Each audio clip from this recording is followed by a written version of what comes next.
নমস্কার বন্ধুরা, আমি দেবজানী। আপনাদের চ্যানেল দেবজানী রান্নাঘরে ভিলেজ ফুডে আপনাদের সবাইকেই স্বাগত জানাই। শীতের মধ্যে দিয়ে যাচ্ছি আমরা, কখনো বা প্রচুর শীত, কখনো বা একটু অল্প শীত, এরকম দিনটা কিন্তু এখন কাটছে। বেশ কয়েক সপ্তাহ ধরে এরকমই কাটছে। আর আমার হাতে দেখতে পাচ্ছেন একটা বান্ডেল, পুরো এক গোছা বান্ডেল, ভুল বললাম, এক গোছা পেঁয়াজ কলি রয়েছে। শীতের সবজি পেঁয়াজ কলি। আজকে শীতের সবজি পেঁয়াজ কলি আর ডিম দিয়ে এমন একটা রেসিপি বানাবো না, যদি ভাতের থালায় ওই রেসিপিটা থাকে, এক থালা ভাত এক নিমেষেই আপনাদের খাওয়া হয়ে যাবে। শুধু আপনাদের নয়, আপনারা যদি বাড়িতে রান্না করেন পুরো পরিবার আর কোনো কিছু তরকারি না চেয়েই শুধুমাত্র পেঁয়াজ কলি আর ডিম দিয়ে ওই রেসিপিটা দিয়ে অনায়াসেই ভাত খেয়ে নেবে। তাহলে এত সুন্দর যখন একটা রেসিপি, একটুও কোথাও স্কিপ না করে পুরো রেসিপিটা দেখতে থাকুন। চলুন শুরু করা যাক শীতের সবজি পেঁয়াজ কলি দিয়ে আর ডিম দিয়ে অসাধারণ একটা রেসিপি। ডিম আর পেঁয়াজ কলি দিয়ে এই রেসিপিটা বানানোর জন্য প্রথমেই 4টা ডিম এখানে নিয়েছি। হলুদ, লঙ্কা, লবণ এগুলো তো আছেই। আর এখানে পেঁয়াজ একটুখানি কুচিয়ে নিয়েছি, একটুখানি গাজর নিয়েছি। আপনারা চাইলে একটু আলুও দিতে পারেন, কিংবা আলু গাজর দুটোই আপনারা স্কিপ করে যেতে পারেন। তো এখন যেটা করতে হবে, পেঁয়াজ কলিটাকে একদম ছোট ছোট করে রিং রিং সাইজে কেটে নিতে হবে।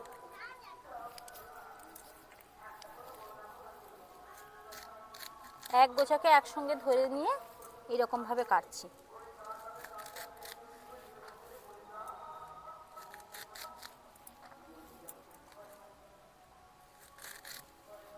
চাইলে আপনারা দুটো দুটো করেও কাটতে পারেন।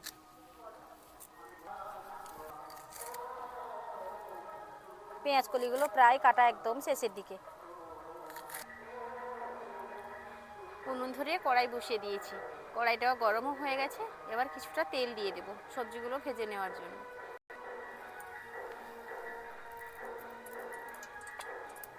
গাজর আর পেঁয়াজ কলিটাতে আমি একটু জল দিয়ে ধুয়ে নেব। যদিও যখন বাজার থেকে গোটা সবজি আছে আমি ধুয়েই কিন্তু ফ্রিজে রাখি, তবে তারপরে একটু ব্যবহার করতে গিয়ে হাতের ময়লা লেগে যেতেই পারে, তার জন্য একটু অল্প জল দিয়ে আমি এগুলোকে ধুয়ে নিচ্ছি। তেলটা এদিকে গরম হয়ে গেছে, সবজিগুলো ধোয়াও হয়ে গেল। এইবার একদম প্রথমে গাজরটা দিয়ে দেব।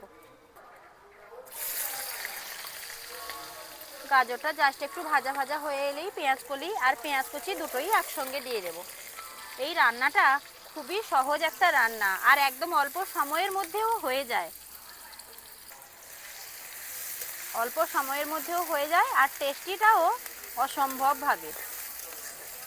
এত অল্প সময়ের মধ্যে এত সুন্দর টেস্টি খাবার যে রেডি হয়ে যাবে না, যদি বাড়িতে আপনারা না রেডি করেন তাহলে বুঝতে পারবেন না। গাজরটা একটু ভাজা ভাজা করে নিয়েছি, এইবার দিয়ে দেবো পেঁয়াজ কলি।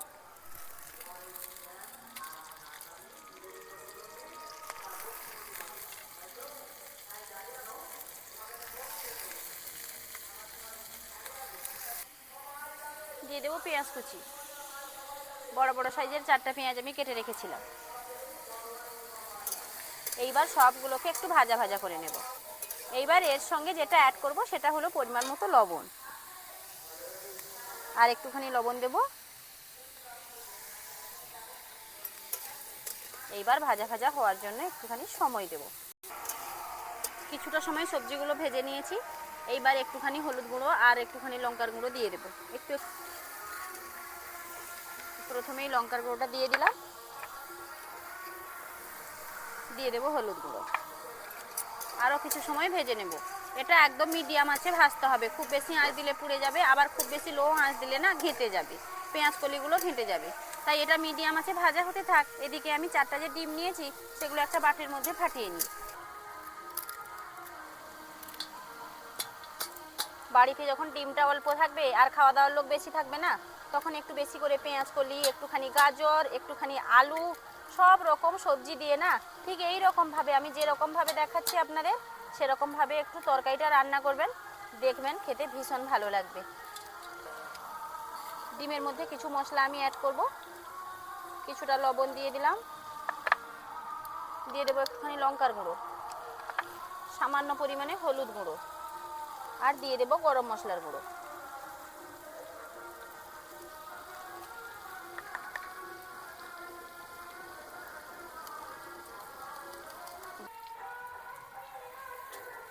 সবজিগুলো ভালোভাবে ভাজা হয়ে গেছে। এবার ফেটিয়ে রাখা ডিম দিয়ে দেব।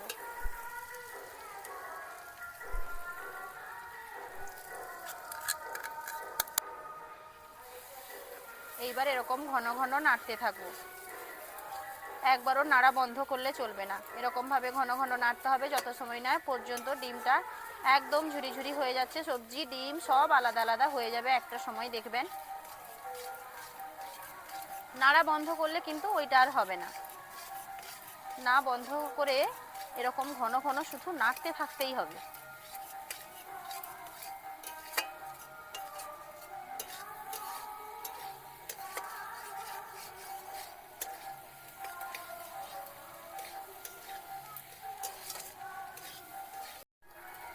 ডিম আর পেঁয়াজ কলির রেসিপি আমার একদম কমপ্লিট হয়ে গেছে, দেখুন।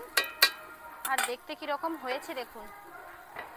এমন সুন্দর যদি দেখতে হয় তাহলে এক থালা ভাত উড়ে যাবে নাকি বাকি থাকবে বলুন তো, নিজেরাই দেখে বলুন। চলুন এবার এটাকে নামিয়ে নিই। ওপর থেকে আপনারা কিছুটা গরম মশলার গুঁড়ো ছড়িয়ে দিতে পারেন, আমি বেশ কিছুটা দিয়ে দিয়েছি, তার জন্য আর দিলাম না। তাহলে বন্ধুরা দেখলেন তো, শীতের সবজি পেঁয়াজ কলি দিয়ে আর মাত্র কয়েকটা ডিম দিয়ে আমি 4টা দিয়েছি। আপনারা চাইলে 2টো দিতে পারেন, 3টে দিতে পারেন। আর যদি নাকি একটা ডিম থাকে তাহলেও একটুখানি সবজি দিয়ে এরকমভাবে আপনারা বাড়িতে রেডি করে ফেলতে পারবেন এই রেসিপিটা। আর এটা ভাত, রুটি, লুচি, ভাত যে কোনো কিছুর সঙ্গে না খুব ভালোই লাগবে খেতে। আমার এই রেসিপি আপনাদের কীরকম লাগলো লাইক কমেন্ট ও শেয়ার করে জানাতে ভুলবেন না। যদি ভালো লেগে থাকে আমার চ্যানেলটি সাবস্ক্রাইব করে আমার পাশে থাকবেন। দেখা হচ্ছে আবার নতুন কোনো রেসিপি নিয়ে, ততক্ষণ সুস্থ থাকবেন, ভালো থাকবেন। ভিডিওটা এখানেই শেষ করছি।